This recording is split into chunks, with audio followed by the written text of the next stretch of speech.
അസ്സലാമു അലൈക്കും വറഹ്മത്തുള്ളാ. സദ്യ ഒരുക്കേണ്ടത് ഏതെല്ലാം കാര്യങ്ങൾക്ക് വേണ്ടിയാണ്? ഷാഫി മദ്ഹബിലെ പ്രമുഖ പണ്ഡിതനും അള്ളാഹുവിൻ്റെ ഔലിയാക്കളിലെ പ്രധാനിയുമായ ഇമാം നബവി റളിയല്ലാഹു അൻഹു ഈ കാര്യത്തെക്കുറിച്ച് വിശദമായി പറയുന്നുണ്ട്.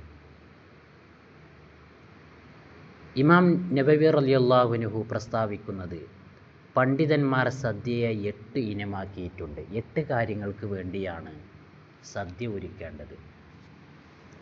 അതിലൊന്നാമത്തത് വിവാഹസദ്യ. വിവാഹസദ്യയാണ് വിവാഹത്തിന് വേണ്ടി സദ്യ ഒരുക്കുക. അത് സുന്നത്തായ ഒരു കാര്യമാണ്. രണ്ടാമത്തത് സ്ത്രീ പ്രസവവേദനയിൽ നിന്നും രക്ഷപ്പെട്ട സന്തോഷിക്കുന്ന സമയത്തുള്ള സദ്യ. ഒരു സ്ത്രീ പ്രസവവേദനയിൽ നിന്നും രക്ഷപ്പെട്ട് കഴിഞ്ഞാൽ അതിൻ്റെ സന്തോഷത്തിൽ സദ്യ ഒരുക്കുക. അത് പ്രത്യേകം സുന്നത്താണ്. അടുത്തത് മൂന്നാമത്തത് കുട്ടിയെ ചേലാകർമ്മം നടത്തുന്ന വേളയിലുള്ള സദ്യ. കുട്ടിയെ ചേലാകർമ്മം നടത്തുന്ന സമയത്ത് സദ്യ ഒരുക്കുക. അത് പ്രത്യേകം സുന്നത്താണ്.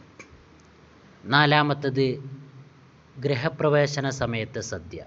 പുതിയ വീട്ടിലേക്ക് താമസം മാറുമ്പോൾ ആ സമയത്ത് സദ്യ ഒരുക്കുക. അത് പ്രത്യേകം സുന്നത്താണ്. അതുപോലെ തന്നെ അഞ്ചാമത്തത് യാത്ര കഴിഞ്ഞെത്തിയവൻ്റെ സൽക്കാരം. ഒരാൾ യാത്ര കഴിഞ്ഞെത്തിക്കഴിഞ്ഞാൽ, തിരിച്ച് വീട്ടിലെത്തിക്കഴിഞ്ഞാൽ അദ്ദേഹം നടത്തുന്ന സദ്യ. അത് പ്രത്യേകം സുന്നത്താണ്. അതുപോലെ തന്നെ ആറാമത്തത് അഖീഖ, കുഞ്ഞിൻ്റെ മുടി കളയൽ കർമ്മവുമായി ബന്ധപ്പെട്ട് നടത്തുന്ന സദ്യ. ഒരു ചെറിയ കുട്ടിയുടെ മുടി കളയുന്ന സമയത്ത്, പ്രസവിച്ച കുട്ടിയുടെ മുടി കളയുന്ന സമയത്ത് നടത്തുന്ന സദ്യ. ഏഴാമത്തത് മരിച്ചവരുടെ പേരിലുള്ള അടിയന്തര സദ്യ. ഒരാൾ മരണപ്പെട്ട് കഴിഞ്ഞാൽ അദ്ദേഹത്തിൻ്റെ പാരത്രിക വിജയത്തിന് വേണ്ടി, അദ്ദേഹത്തിൻ്റെ പാരത്രിക വിജയം അദ്ദേഹത്തിനുണ്ടാകാൻ വേണ്ടി പ്രത്യേകം മൗലിദ് പാരായണം ചെയ്യുക. അതിനുശേഷം സദ്യ നടത്തുക. അത് പ്രത്യേകം സുന്നത്താണ്. എട്ടാമത്തത് ഒരാൾക്ക് ഒരു കാരണവും കൂടാതെ അദ്ദേഹത്തിൻ്റെ സ്വന്തം ഇഷ്ടപ്രകാരം നടത്തുന്ന സദ്യ.